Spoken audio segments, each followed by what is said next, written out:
Allah ya saka mata da alkhairi. Da azumin nan wani lokaci idan ka ji yunwa kai kanka namiji sai ka ji ta daga abu baka sanyi,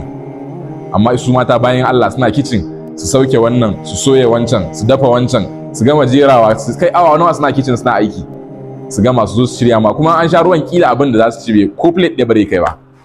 sai ga basu ma a cikin duk wannan abin da suke ba, sun kawo burinsa a kawo mai gida ya ci wannan ya ci wancan ya ci wannan, kaga wani gidan ma an jera kula ya kai 20 duk kuma ita za ta dafa,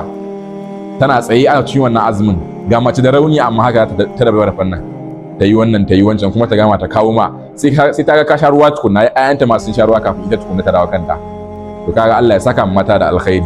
mata suna kokari a wannan wata, Allah ya saka musu da alkhairi, saboda haka duk azumin da kai sai ta samu lada a ciki, saboda ta dafa ma abinci ka ci. Za ka iya cewa kai kawo abincin, amma da a ce ka kawo abincin ba a dafa ba ya za a yi ka ci. To ka kenan kullum musamman a watan Ramadana ka rinka kokarin kyautata ma matanka saboda tana kokari, Allah ya saka musu da alkhairi. To da ba dan shi